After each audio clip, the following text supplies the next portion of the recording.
Here is a piece of walnut that I'm going to be turning into a challenge coin holder. So the first step is going to be planing this down to a thickness of about 3/4 inch.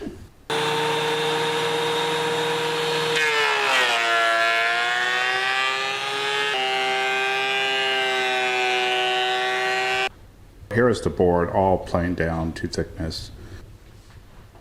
Next, I'm going to be cutting it down on the miter saw to 14 inches long, which will be the top of the challenge coin holder. So as you can see here, the top and the bottom is cut at a 68-degree angle so that when it's at a slope, these will be perpendicular to the surface it's sitting on.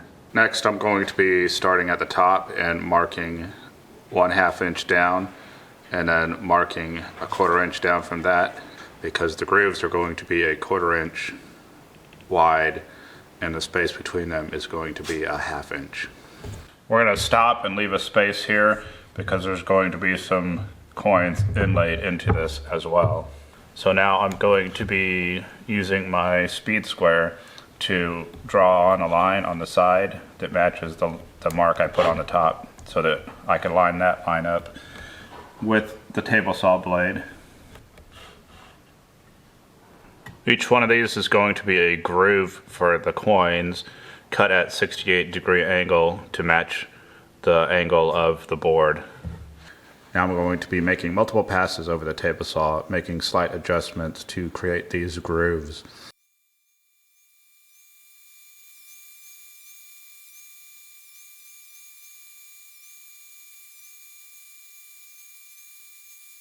I'm going to be giving this a real light sanding with 120 grit before taking it over to the drill press and using a Forstner bit to drill 2 holes, one on each side, for a coin to fit into. Now you want to be real careful sanding these grooves because you can mess them up and the coins won't want to sit in them properly. There'll be little teeth marks in here as well from the saw blade. I don't know if you can see that. So I'm going to be sanding down the inside of the saw blade, trying not to alter the edge of this groove. I got just a little bit of sandpaper on a piece of wood.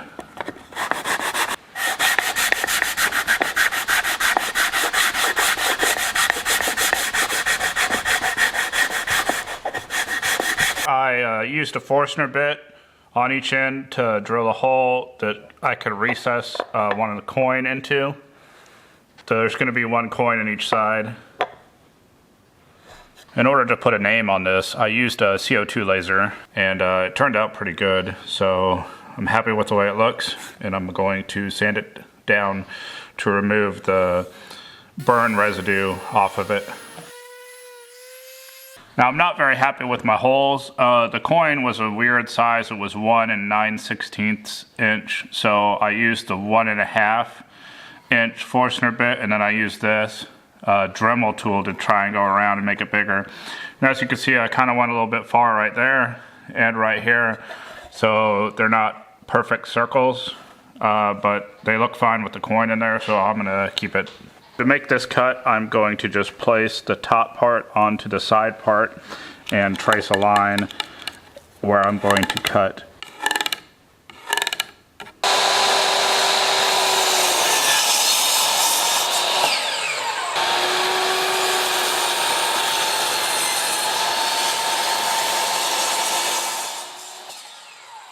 Alright, so this is going to go like so and get glued together.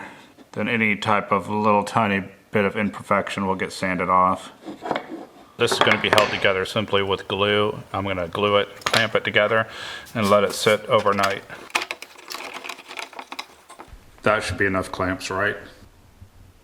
Now this piece is just going to be fitted up inside the back.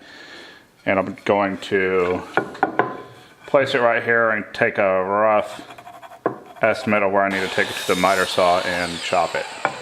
Once this is chopped, I'm going to be using the table saw to cut this angle of 68 degrees or 22 degrees onto the top of this board so that it fits up in there. So many clamps. I couldn't get it to stay where I wanted it, so I clamped the hell out of it.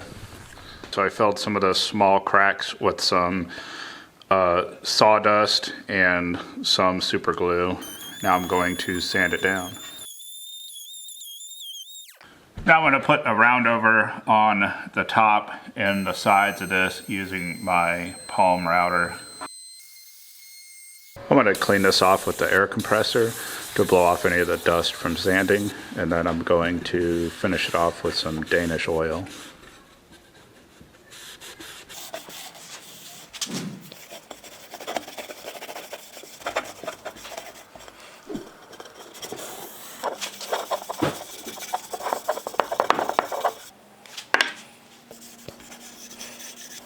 Well, here it is all finished.